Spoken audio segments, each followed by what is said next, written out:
ప్రేక్షకులకి ఆ లలితాంబిక అమ్మవారి యొక్క అనుగ్రహం పరిపూర్ణంగా కలగాలని మనస్ఫూర్తిగా కోరుకుంటూ, ఈ యొక్క ఆగస్టు మాసంలో ద్వాదశ లగ్నాల వారికి, ద్వాదశ రాసుల వారికి, లగ్నం తెలియని వారి రాశి నుంచి చూసుకోండి ఏ విధంగా ఉండబోతుంది, గ్రహస్థితి ఏ విధంగా ఉంది అని చెప్పి చూసుకున్నట్లయితే మనకి వృషభ రాశిలో గురువు కుజుడు కలిసి ఉన్నారు. ఆ యొక్క కుజుడు 27వ తేదీ నుంచి మిథునంలోకి మారుతున్నాడు. కర్కాటక రాశిలో రవి 17వ తేదీ వరకు ఉండి 17వ తేదీ నుంచి తన ఓన్ హౌస్లోకి వస్తున్నాడు. సింహరాశిలో బుధ శుక్రుడు ఉండి బుధుడు 6వ తేదీ నుంచి వక్రగతి స్టార్ట్ అయ్యి 21వ తేదీ కర్కాటకంలోకి వెళ్తాడు. మరియు శుక్ర భగవానుడు శుక్రుడు 25వ తేదీ కన్యారాశిలోకి ఎంటర్ అవుతున్నాడు. సింహం నుంచి కేతుతో కలుస్తున్నాడు. సో సింహంలో కేతు శుక్రులు 25వ తేదీ నుంచి ఉంటారు. మరియు అదేవిధంగా మీనంలో రాహువు, వక్రించినటువంటి శని మనకి కుంభరాశిలో ఉన్నాడు. ఈ యొక్క గ్రహస్థితిని అనుసరించి ద్వాదశ లగ్నాల వారికి ఏ విధంగా ఉంది, ఏ పరిహార మార్గాలు చేసుకోవాలి, ఏ విషయాల పట్ల జాగ్రత్తగా ఉండాలనేటువంటి విషయం మనం ఇప్పుడు తెలుసుకుందాం. కన్యా లగ్నము, కన్యారాశి. కన్యావారికి గనక చూసుకున్నట్లయితే మీ యొక్క రాస్యాధిపతి ఎవరైతే ఉన్నారో, మీ రాస్యాధిపతి మీ రాశి నుంచి పర్టికులర్గా 12వ స్థానంలో ఉంటూ వక్రిస్తున్నాడు 6వ తేదీ నుంచి.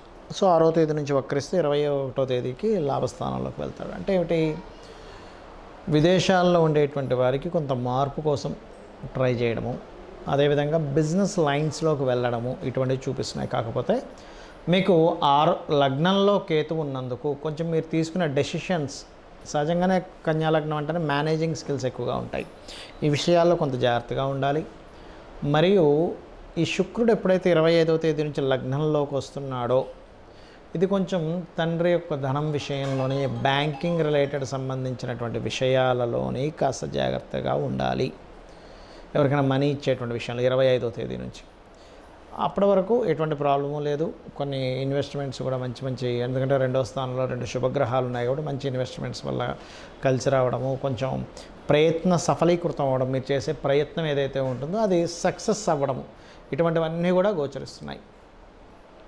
అలాగే రియల్ ఎస్టేట్ రిలేటెడ్ వాటి మూలంగా కూడా ధనయోగము, అలాగే కొంతవరకు మీకు రుణ విముక్తి, రుణ సంబంధించినవి ఏవైతే ఉంటాయో అవి తీర్చేసేయడానికి అనుకూలమైనటువంటి వాతావరణము శని వక్రగతి వల్ల.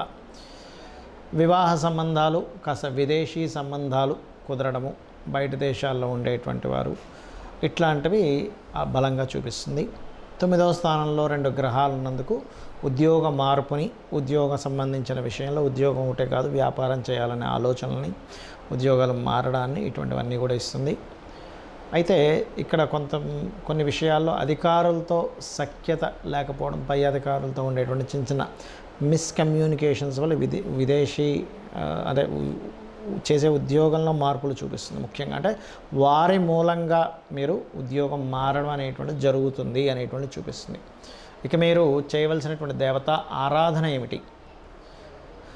కాళికా అమ్మవారి ఆరాధన మరియు వెంకటేశ్వర స్వామి యొక్క ఆరాధన ఎక్కువగా చేయండి. 25వ తేదీ నుంచి ఎప్పుడైతే లగ్నంలోకి శుక్రుడు కూడా వస్తున్నాడో, ఓం లక్ష్మీ గణపతి నమః అనే నామస్మరణ చేయండి. అన్ని విధాలా మీకు బాగుంటుంది.